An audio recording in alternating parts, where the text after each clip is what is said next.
Gauntlet isn't just a classic arcade title. It's one of the most influential multiplayer games ever made. And when it came to the NES, it wasn't a simple port. It was a full reimagining. Today, on Classic Pixels Gaming, we're diving deep into Gauntlet, with a special focus on the NES version.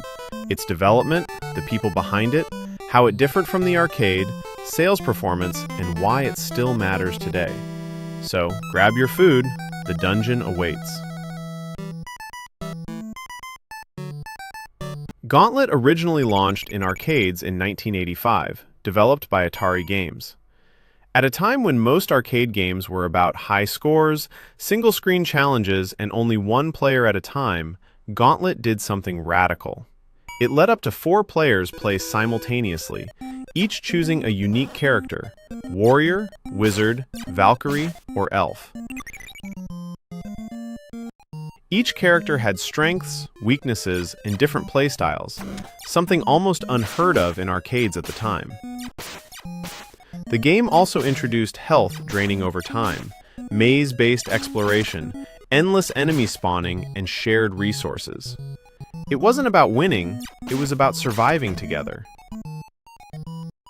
Gauntlet was designed by Ed Logg, one of the most important figures in arcade history. Ed Logg also worked on other legendary games such as Asteroids, Centipede, Millipede, Zybots, and many others. His design philosophy emphasized simple controls, emergent complexity, and systems that create chaos when players interact.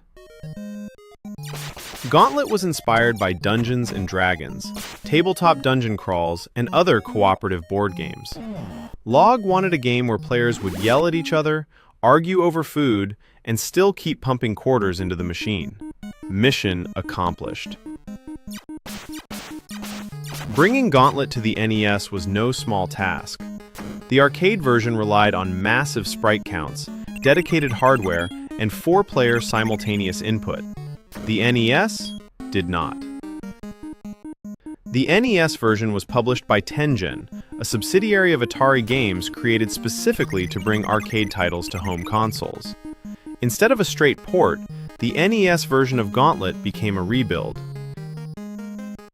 Key NES-specific changes include 2-player support instead of 4, redesigned levels, reduced enemy count, new level progression system, and a password save feature. Rather than endless arcade mazes, the NES Gauntlet offered a structured campaign, something that worked far better for home play. This is where the NES version truly shines. The arcade Gauntlet was designed to eat quarters, had endless levels, constant health drain, and overwhelming enemy spam. NES Gauntlet was designed for long play sessions, had carefully balanced levels, utilized a slower health drain, and employed strategic enemy placement. The NES version also introduced more readable maps, improved pacing, and a stronger sense of progression.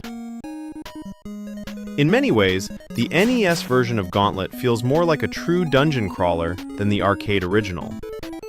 For a lot of players, this became the definitive way to experience Gauntlet. Visually, Gauntlet on NES is impressive given the hardware. It boasted large, distinct character sprites, clear enemy differentiation, and busy screens without excessive slowdown.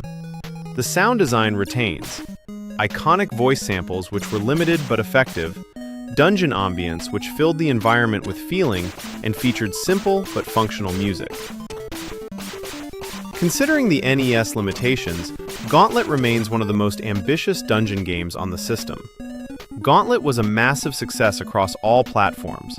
Arcade machines sold tens of thousands of units, and home console ports sold millions combined. NES version became one of Tengen's biggest releases. Critics praised its faithfulness to the arcade experience, the improved pacing, and the strong multiplayer focus. The game's success led directly to Gauntlet 2 and numerous sequels, including decades of dungeon-crawling imitators. Gauntlet laid the groundwork for cooperative multiplayer, class-based gameplay, shared screen chaos, and pretty much every dungeon crawler ever. Games like Diablo, Baldur's Gate Dark Alliance, and countless indie roguelikes owe a massive debt to Gauntlet. And the NES version? It proved arcade games didn't just need ports, they needed adaptation. Gauntlet wasn't just a hit, it was a blueprint. If you enjoyed this deep dive, hit like, subscribe to Classic Pixels Gaming, and drop your favorite Gauntlet memories in the comment section. Thanks for watching. We'll see you next time.